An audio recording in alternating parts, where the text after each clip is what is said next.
आज का एपिसोड शुरू करने से पहले दोस्तों मैं आपसे एक सवाल पूछना चाहती हूँ। जब आप बर्ड्स को देखते हैं तो आपको उनमें सबसे एक्साइटिंग क्या लगता है? क्या उनकी चोंच, या फिर वो घोंसले में रहते हैं वो, और या फिर कि पंछी और परिंदे उड़ सकते हैं? मुझे और सुपर बॉडी को तो सबसे एक्साइटिंग लगता है कि पंछियों के पास विंग्स हैं जो कि उनको उड़ने में सहायता करते हैं।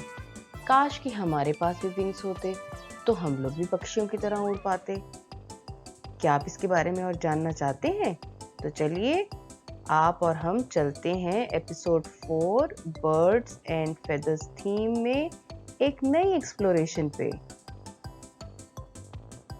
आप तो ये जानते हैं कि आजकल हमारा थीम चल रहा है बर्ड्स एंड फेदर्स, और इसलिए सुपर बडी और उनके दोस्त जब भी बाहर जाते हैं तो उनका ध्यान सिर्फ एक ही चीज की तरफ आकर्षित होता है, और वो है बर्ड्स।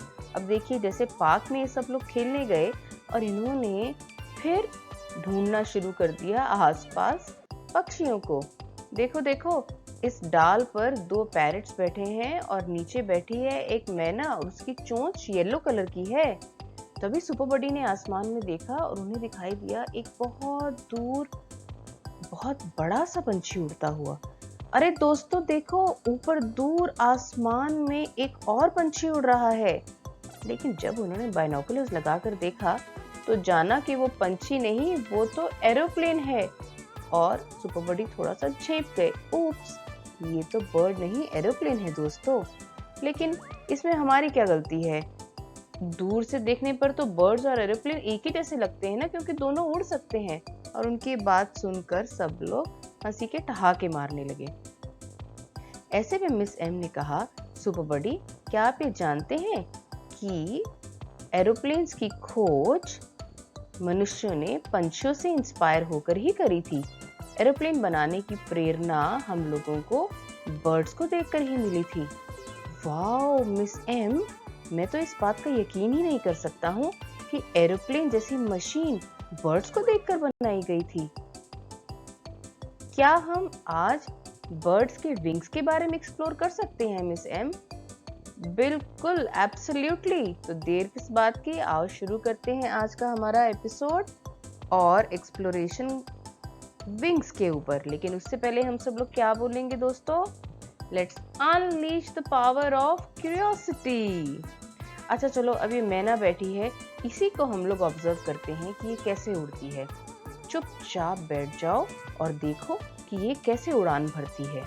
हाँ मिस एम, हम कुछ भी आवाज नहीं करेंगे, नहीं तो हमारी आवाज से वो जल्दी से उड़ के चली जाएगी। आओ दोस्तों, चुपचाप बैठकर देखते हैं। देखिए मिस एम, मैना ने पहले हवा में छलांग लगाई, फिर धीरे धीरे उसने अपने पंखों को फड़फड़ाना शुरू कर दिया और आगे की तरफ बढ़कर उड़ गई। शानदार ऑब्जर्वेशन सुपर बडी। अच्छा, क्या तुम ये जानते हो कि चिड़िया हवा में जंप लगाकर अपने आप को आगे की तरफ धक्का देती है और पंखों को फड़फड़ाने से ऊपर की तरफ जोर लगाकर उड़ जाती है।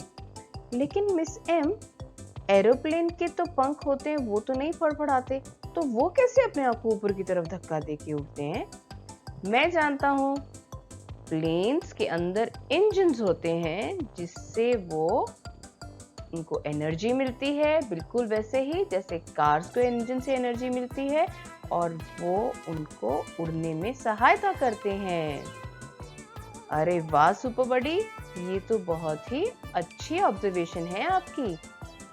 अच्छा मिस एम, मैंने ये देखा कि जो मैना है, जब उसे उड़ते उड़ते अपनी दिशा बदलनी होती है तो वो अपनी पूंछ की मदद से वैसा करती है। बिल्कुल सही, चिड़िया आसमान में उड़ते हुए अपनी पूंछ की सहायता से दाएं या बाएं जाने की दिशा का चेंज करते हैं। देखिए देखिए मिस एम, ये तोता जब नीचे की तरफ आया तो उसने अपने पंखों को खोला और अपने पैरों को भी नीचे की तरफ खींच लिया। बिल्कुल वैसे ही जैसे एरोप्लेन जब लैंड करते हैं तो उनके व्हील्स भी खुल जाते हैं। मानना पड़ेगा बच्चों, तुम लोगों की ऑब्जर्वेशन की जो स्किल्स हैं वो दिन प्रतिदिन और बढ़िया होती जा रही हैं। Thank you miss M. लेकिन मिस एम, अभी आप हमें ये बताइए कि क्या सभी परिंदे उड़ते हैं? नहीं, मैं जानता हूँ सब परिंदे नहीं उड़ते। ऑस्ट्रिच नहीं उड़ते हैं, लेकिन ऑस्ट्रिच भागते तो बहुत तेज हैं। क्यों दोस्तों? सही, ये जानकारी बिल्कुल सही है बच्चों। लेकिन आप लोग ये जानकर आश्चर्यचकित होंगे कि हजारों तरह के परिंदे दुनिया में हैं, जिनमें से कुछ बहुत ऊंचा उड़ते हैं, कुछ थोड़ी कम हाइट पर उड़ते हैं और कुछ बिल्कुल भी नहीं उड़ पाते हैं। हाँ मिस एम, आपकी इस बात से मुझे याद आया एक किताब के बारे में जिसका कि नाम है बर्ड्स, और जो लिखी है केविन हैंक्स ने। हाँ मिस एम, मेरी मम्मी ने मुझे इस किताब को पढ़ के सुनाया था। इसमें बहुत तरह के पक्षियों के बारे में जानकारी दी है, जो कि अलग शेप, रंग और साइज के होते हैं। ये एक बहुत ही जादुई पुस्तक है मिस एम। सुपर बड़ी और दोस्तों, बहुत बहुत शुक्रिया मुझे इस किताब के बारे में बताने के लिए। मैं जाकर इस किताब को जरूर पढ़ूंगी। मिस एम, देखिए देखिए, मुझे मिला एक फेदर। हाँ सुपर बड़ी, क्या इस फेदर को देख के तुम्हें कुछ याद आया? उस किताब में लिखा है कि अगर परिंदे अपनी पूंछ और फेदर्स के साथ मार्क्स बना पाए जब ये उड़ें, हाँ, तो सारा आसमान कितना ही सुंदर और रंगीला होगा। ये तो मुझे याद दिला रहा है जैसे हमने कार थीम्स में टायर मास्क के साथ एक आर्टवर्क बनाया था। क्या हम ऐसा एक आर्टवर्क इन फेदर्स के साथ भी बना सकते हैं मिस एम? जरूर, क्यों नहीं बना सकते। और इसके लिए तो हमें बहुत सिंपल से मटेरियल चाहिए। हमें चाहिए कुछ फेदर्स यानी कि पंख, पेंट, पानी, कप्स और पेपर। देखिए देखिए मिस एम, हमने इस मटेरियल से बनाया है फेदर आर्ट। हमने पंखों को डुबोया कुछ पानी से मिले हुए रंगों में, और ये देखिए हमारा एब्स्ट्रैक्ट फेदर आर्ट है तैयार। दोस्तों, तुम लोग बहुत ही ग्रेट आर्टिस्ट बनते जा रहे हो। शाबाश। थैंक यू मिस एम आज की एडवेंचरस जर्नी के लिए। और देखिए, मेरा क्यू मीटर भी इंडिकेट कर रहा है हाई लेवल। इसका मतलब आज का दिन हमारा बहुत ही सक्सेसफुल रहा। ठीक है दोस्तों, कल मिलते हैं दोबारा एक नए एपिसोड के साथ। हमारा ये सजेशन है कि केयर गिवर लर्नर को बर्ड्स पुस्तक पढ़ के सुनाए, और अगर ये अवेलेबल नहीं है तो कोई भी और किताब जो कि बर्ड्स के बारे में बताती हो वो पढ़कर सुनाए। और साथ ही साथ लर्नर को प्रोवाइड करिए ये मटेरियल्स ताकि वो बना पाए क्रिएटिव फेदर आर्टवर्क। चलिए, अब समय है एक पहेली का। हम आपसे जानना चाहते हैं एक ऐसे पक्षी के बारे में जिसके 2 विंग्स हैं। वो एक पक्षी है लेकिन उड़ नहीं सकता, लेकिन तैर सकता है और बर्फ पर जाकर अपने आप को सुखाता है। बताइए कौन है ये पक्षी? बहुत साधारण जवाब, वो है पेंगुइन।